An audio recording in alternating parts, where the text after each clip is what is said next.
राधे कृष्ण दोस्तों, आप सभी को हमारे चैनल संस्कारी संध्या में स्वागत है। 2025 में होली कब है, कंफ्यूजन दूर करने के लिए संपूर्ण जानकारी इस वीडियो के माध्यम से बताऊं, बिना स्किप किए लास्ट तक देखें। होलिका दहन फागुन शुक्ल पक्ष की पूर्णिमा के दिन किया जाता है। इस साल 2025 में होलिका दहन की तिथि है 13 मार्च को।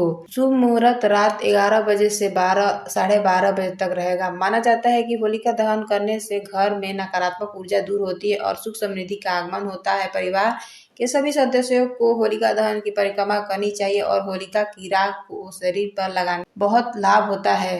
इस साल होलिका दहन की तिथि 13 मार्च को है। होलिका दहन के शुभ मुहूर्त की बात करें तो यह गुरुवार को रात 11:26 से 12:30 तक रहेगा। इस दौरान होलिका दहन करें। होलिका दहन का त्यौहार बुराई की अच्छाई पर जीत के प्रतीक माना जाता है, लेकिन होलिका दहन के दौरान घर में सुख समृद्धि और संपत्ति की कामना की जाती है। इस दिन होलिका दहन से घर से नकारात्मक ऊर्जा दूर हो जाती है, इसीलिए पूरे श्रद्धा भाव से होलिका दहन किया जाना चाहिए। ध्यान रहे कि इस दौरान भद्र की साया नहीं होनी चाहिए। होलिका दहन की पूजन विधि। होलिका दहन के दिन सुबह जल्दी उठकर नहा धो ले, व्रत का संकल्प लेने के बाद होलिका दहन की तैयारी करें। जिस दिन होलिका दहन करना हो जगह पर साफ सफाई कर दे। होलिका दहन की सारी सामग्री इकट्ठा कर ले। इसके बाद होलिका और प्रहलाद की प्रतिमा बनाकर भगवान नरसिंह की पूजा करें। शुभ मुहूर्त के दौरान होलिका की पूजा करें और उसमें अग्नि दे। इसके बाद परिवार के साथ होलिका की 3 परिक्रमा कर ले।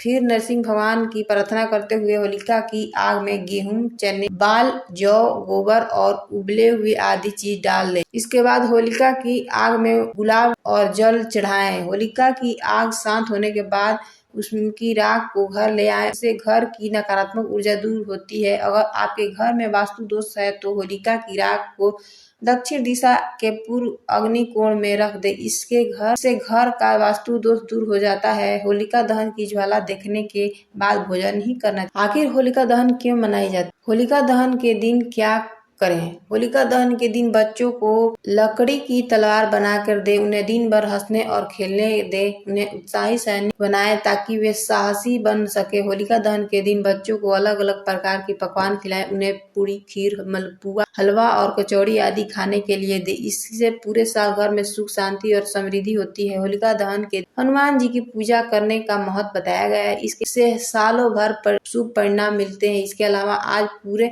परिवार के साथ चंद्रमा के दर्शन करना चाहिए। मान्यता है कि इसके से अकाल मृत्यु का भय दूर हो जाता है। होलिका दहन के ये मंत्र। होलिका दहन के दौरान मंत्र जाप किया जाना चाहिए। हालांकि यह अलग अलग स्थानों पर पूजा पद्धतियों में अलग हो सकता है, लेकिन होलिका पूजा के दौरान इस मंत्र का जाप कर सकते हैं। इससे आपके मनोवांछित फल प्राप्ति होती। इसी तरह होली की भस्म अपने शरीर पर लगाने के दौरान नीचे दिए गए इस मंत्र को उच्चारण किया जा सकता है। इससे घर में नकारात्मक ऊर्जा और बुरी शक्तियों से दूर रहते हैं आप लोग। होलिका दहन का महत्व। आदिकाल से हिरण्यकशिपु नामक राक्षस के एक घर में एक प्रहलाद नाम का जन्म हुआ। प्रहलाद भगवान विष्णु के भक्त थे, जबकि हिरण्यकशिपु खुद को ईश्वर से भी बढ़कर समझता था। हिरण्यकशिपु ने प्रहलाद को विष्णु भक्ति के मार्ग से हटाने के लिए कई प्रयास किया, लेकिन सफल नहीं हो पाया। हिरण्यकशिपु ने आग बबूला होकर प्रहलाद को मारने की कोशिश की, लेकिन वो इसमें भी कामयाब नहीं हो सका। इसके बाद उसने अपनी बहन होलिका को मदद के लिए बुलाया। होलिका को शिवजी से वरदान मिला था कि उसे अग्नि नहीं जला सकती है। इसके बाद योजना बनाई गई कि प्रहलाद को होलिका की गोद में बैठाकर आग में जला दिया जाएगा। इसके बाद होलिका प्रहलाद को लेकर चिता में बैठ गई, लेकिन भगवान विष्णु की कृपा से होलिका जल गई और प्रहलाद सही सलामत बच गए। इससे बाद से होलिका दहन किया जाता है। अगर वीडियो अच्छा लगे हो तो चैनल को लाइक, सब्सक्राइब और खूब सारा कमेंट कर देना। धन्यवाद। राधे राधे।